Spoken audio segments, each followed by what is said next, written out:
evangelizar alguém, como eu estava mostrando, é preciso apresentar a ela realmente a palavra de Deus para que ela possa entender as áreas que ela tem errado na questão do relacionamento, seja na esfera conjugal, familiar, igreja, sociedade. Quando se trata da igreja, lógico, a pessoa sendo evangelizada, aí ela vai sendo convertida pelo Espírito Santo, ela ela vai para a igreja e ela precisa entender aí, é um outro processo, entender o que é a igreja, qual é a função da igreja e como ela pode servir a Deus na igreja, com os seus dons.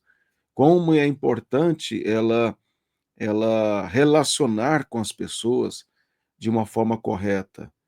Muitas pessoas vão para a igreja, ainda que convertidas, elas carregam muitas marcas do passado, muitos costumes errados que elas aprenderam em casa, ou conflitos e coisas que criaram problemas emocionais e que, na verdade, ela chega na igreja toda quebrada e ela precisa ser restaurada por meio da santificação, a fim de enxergar corretamente o irmão e entender que a igreja ali não é para servi-la simplesmente, ela deve servir um aos outros, ela deve servir o irmão para que o irmão sirva ela, ou seja, é um serviço mútuo, onde cada um serve com aquilo que Deus tem dado como dom para serviço da igreja.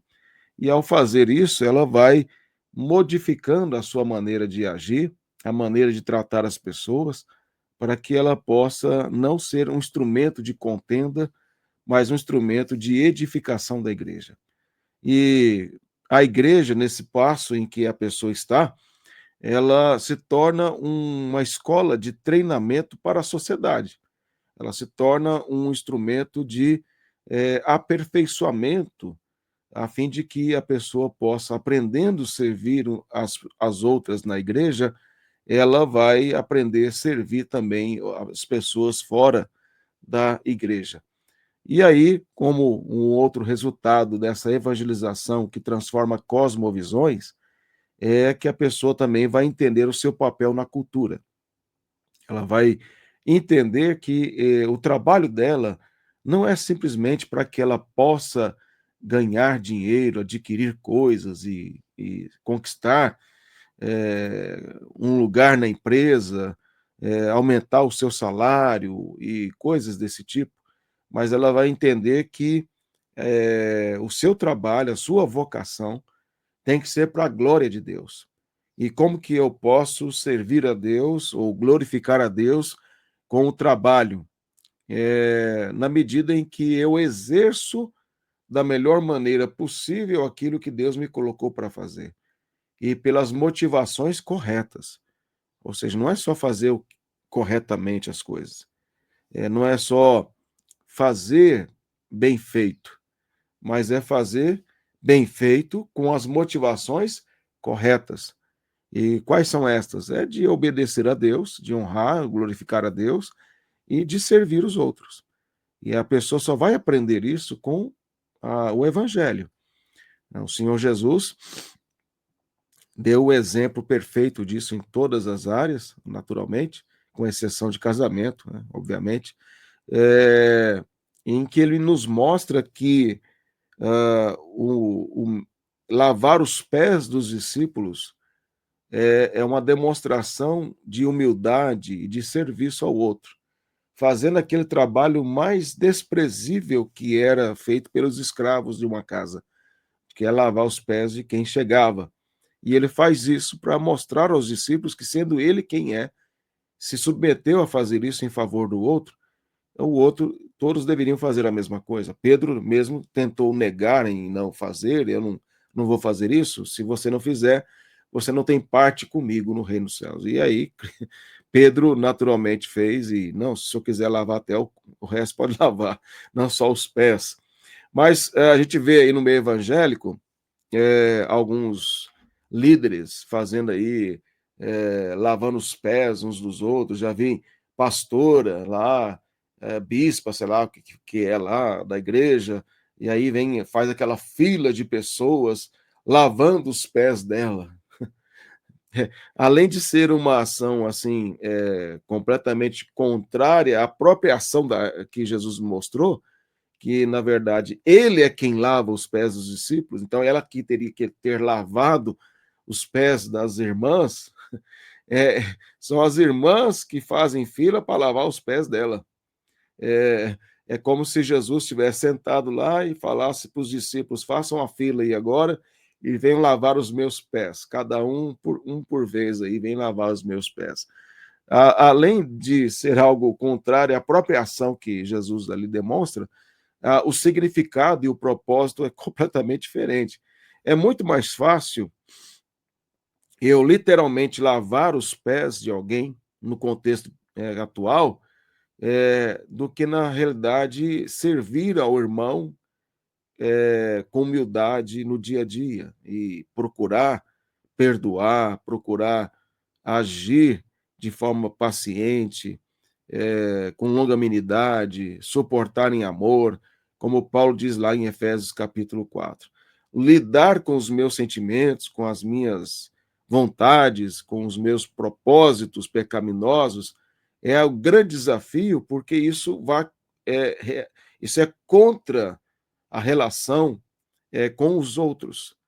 E a maneira como eu posso servir ao irmão lavando os pés, entre aspas, não literalmente, mas lavando os pés do irmão, é justamente fazendo o que está em Efésios capítulo 4, que é aquilo que Paulo diz que é andar de acordo com a nossa vocação, de acordo com a vocação que fomos chamados, que é, aí ele coloca lá com humildade, longanimidade, suportando em amor, e esse aperfeiçoamento da comunhão. Isso tudo eu estou mostrando para quê? Demonstrando que as cosmovisões em conflito, no caso aqui de um crente com um não crente, isso está relacionado ao que está no coração. E é preciso que o coração seja transformado, o eu seja transformado para que a vida como todo seja afetada.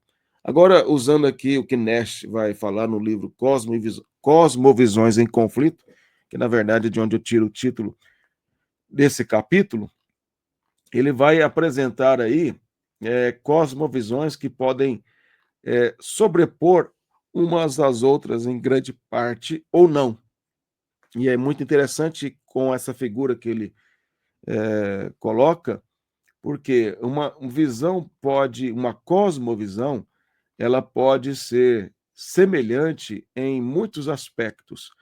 Ela pode quase ser idêntica em muitos sentidos e ter muito mais semelhanças do que diferenças naquilo que são os pontos principais. Então, aí você pode perceber que ah, os ciclos quase estão sobrepostos completamente, mas na verdade é uma pequena diferença em alguns aspectos. Nós poderíamos aí usar como exemplo essa questão aí, vamos colocar assim, nós presbiterianos reformados, é bom dizer presbiteriano reformado, porque nem todo presbiteriano é reformado, deveria ser, mas não é. O presbiteriano reformado com o batista reformado, né? Porque também grande parte dos batistas não são reformados. Então, presbiteriano reformado com batista reformado. Duas igrejas históricas, duas igrejas que têm a herança da reforma. As duas igrejas são aliancistas. O batista reformado é aliancista. São igrejas conservadoras no que diz respeito às escrituras, a amar a palavra de Deus, e, no entanto, elas têm algumas diferenças.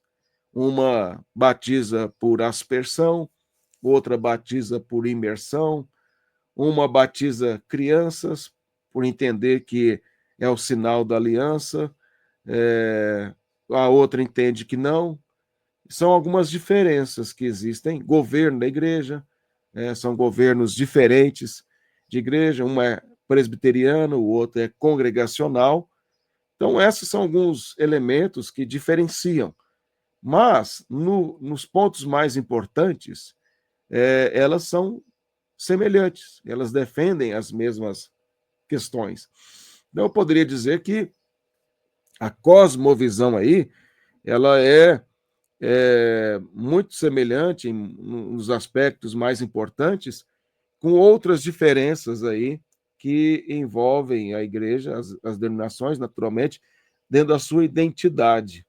Mas aí dá para você conviver muito bem, destacando aquilo que é mais importante, aquilo que é fundamental, sem maiores diferenças.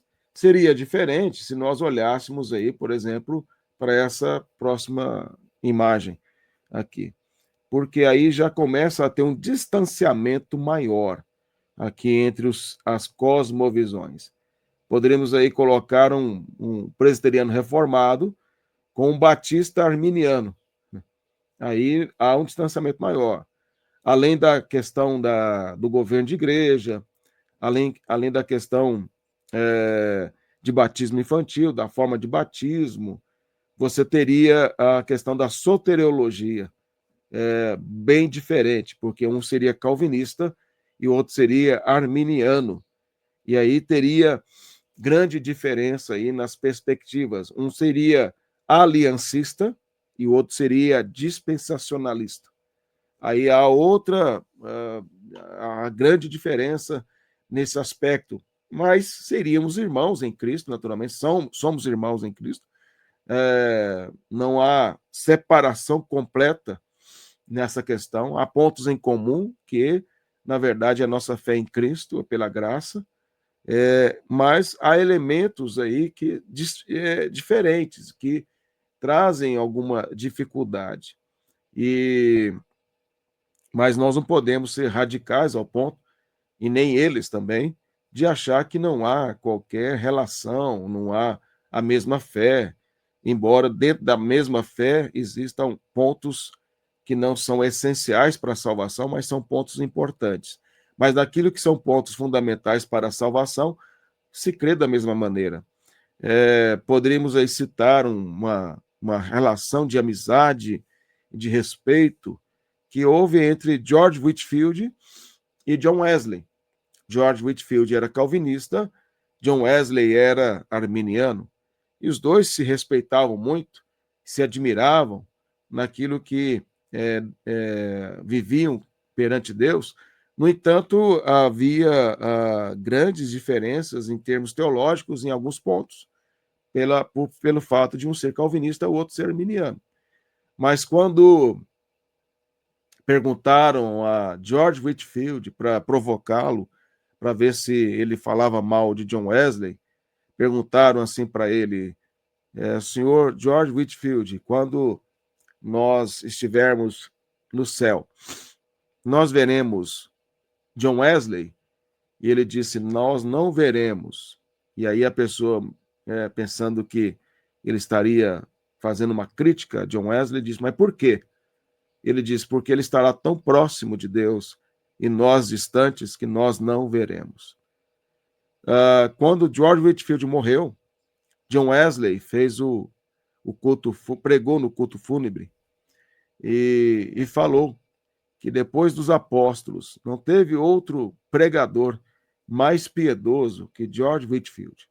Então, observe que havia, de fato, uma admiração entre os dois, um pelo outro, embora eles tivessem as suas diferenças teológicas.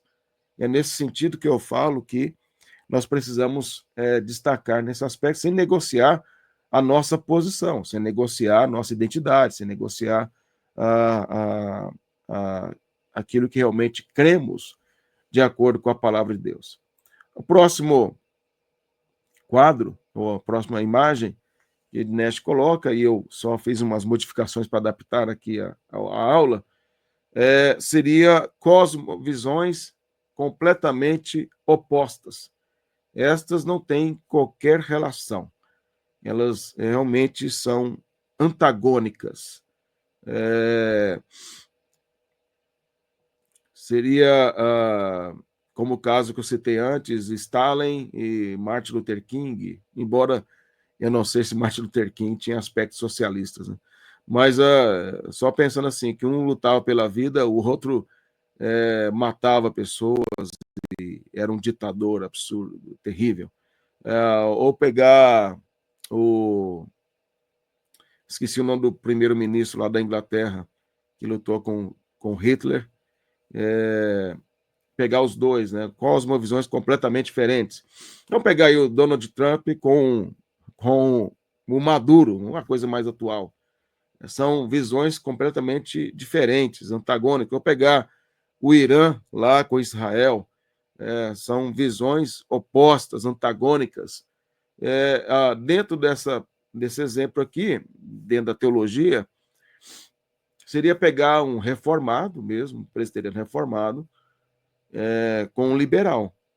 O liberal, ainda que possa estar dentro do presbiterianismo, disfarçado, de ovelha, mas por dentro é um lobo roubador, como diz o Senhor Jesus, que dissimuladamente infiltra heresias dentro dos seminários reformados, se fazendo passar por reformado, mas não é. Um liberal, mas vou pegar um liberal clássico, porque os liberais clássicos eram, pelo menos, eles eram homens de verdade, no sentido de que defendiam abertamente aquilo que eles acreditavam e não usavam de disfarces. Diferentemente dos covardes liberais de hoje, que utilizam das instituições, se disfarçam de reformados, misturam alguma fala reformada com liberalismo teológico, mas, na verdade, são completamente liberais. Então, vamos pegar aí um Rod da vida, que era reformado, ortodoxo, com o Bultmann, que era um liberal assumido e que escrevia sobre o assunto e defendia. Então, são visões opostas que não há como ter um relacionamento, porque o liberalismo é uma apostasia. E o liberalismo é contra a inspiração, a autoridade, a inerrância das escrituras, e não se submete a ela, ao contrário, coloca a escritura como sendo um livro apenas como expressão da religiosidade judaico-cristã. E já o reformado entende que a escritura, toda a escritura é inspirada por Deus, e por isso ela é útil para o ensino, para a repreensão, para a correção e para a educação na justiça. Sendo assim, estas cosmovisões, elas são completamente opostas e não há como relacionar-se. Elas são antagônicas. E aí nós temos, então, essas três perspectivas aí a respeito das cosmovisões. Elas podem se sobrepor um pouco, elas podem se afastar um pouco uma da outra, mas ainda ter pontos em comum, e elas podem ser completamente antagônicas, que é o caso aqui desse exemplo.